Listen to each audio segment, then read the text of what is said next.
قطر دوحه کې د ملګرو ملتونو غونډه کې د افغانستان طالبانو حکومت ګډون په اړه په دغه خصوصي ویډیو کې تاسو ته هرکله اسلامي امارات ملګرو ملتونو ته کم شرطونه وړاندې کړي چې هغوی دغه شرطونو منلو وروسته په دغه غونډه کې ګډون کوي.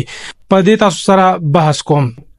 زه ذاکر الله یم او تاسو ګورئ پښتو ډیجیټل یوټیوب چینل. د طالبانو حکومت رئیس الوزرا سیاسي مرستيال مولوی عبدالکبیر د ملګرو ملتونو د دریمې غونډې په اړه ویلي کوم چې په دوحه قطر کې پروانو سو ونو کې کېدونکې دا وایي چې د ملګرو ملتونو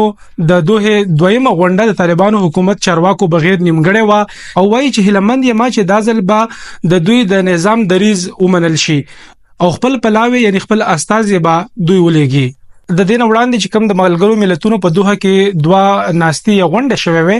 په هغه کې طالبانو انکار کړی و دا غي نه چې دوی په دې کې شرکت نه کوي. د انکار چې کوم دلیل د طالبان دا خي چې تشریفاتي ګډون دوی په دې کې نشي کولای بلکې کا دوی په رسمي توګه باندې اومنل شي نو بیا به دوی په دغه غونډو کې ګډون کوي او دوی ته په دې کې کچره برخه ورکړي شي او دوی اومنل شي چې افغانستان هم په رسمي توګه باندې یو ځان له هیواد دی. ملګرو ملتونو دغه غوښتنه ځکه نه ومنلې چې کچره دوی دا اومني نو بیا به افغانستان چې کوم حکومت اسلامي امارات د په رسمي توګه باندې ټول ملکونه مني نو د وجنه دوی وسره دا خبره نه مني او ملګری ملتونو ورسره دا خبره نه مني. طالبان دا خبره نه مني چې ریمونګه په تشریفاتي توګه باندې ګډون نشو کولای که په رسمي توګه باندې مونږ پیژني او زمونږ استاد په ملګرو ملتونو کې اخلي ځان سره نو بیا به دوی مني.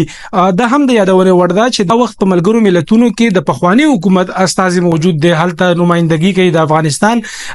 طالبان حکومت دا نه غواړي چې دا غوي د وړاندې حکومت استاد د دوی نمائندګیو کې د دوی مشرینو کې بلکې غواړي چې دا غوي نمائندګي دي د دوی یو خپل هغه تن یا هغه سړی چې کوم دوی ورلګي هغه د حالت د دوی مشري نمائندګي خپلاوي ومنل شي.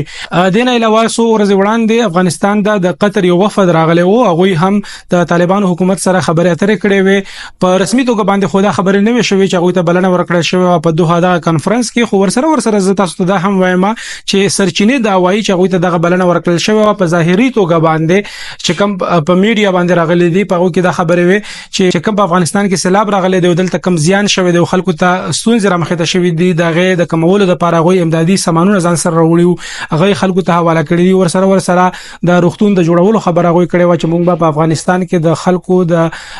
روغتیا لپاره علاج درملنې لپاره په افغانستان کې روغتون جوړو او هغه به 300 بیډ وي او په هغه کې بدلته علاج معالجه د خلکو کیږي چې هغه نور هوادونو ته نزي په درشل باندې افغانانو ته دلته د علاج معالجه اسانه ورکړي شي. خو بل پلو سرچینه چې کوم خبره کوي غوي چې غوي طالبانو ته دا ویلو چې تاسو په دوحه کانفرنس چې کوم دریم پړاو دی په دې کې ګډون کوي او دلته راشي په نړۍ باندې په رسمیت خپل ځانو پیژني. طالبانو حکومت ورته خپل شرطونه خو دي او شرطونو کې دا خبره هم ده چې ورته ویل کیږي چې تاسو مونږ په رسمي توګه باندې کې پیژني او مونږه لا صحیح په ملګرو ملتونو کې خپل نمائندګي مشري راکوي یو ځان له برخه راکوي نو مونږ بیا د تیاریو. په نن دغه ویډیو کې هم دومره کچره تاسو هم په دغه موضوع باندې سوال غواړئ نو تاسو کولای شئ چې کمنټس باکس کې خپل نظر را سره شریک کړئ. زمونږه پښتو ډیجیټل یوټیوب چینل د سره سبسکرایب کړئ خپل ملګری ذاکر الله له اجازه ورکړئ د الله پامان.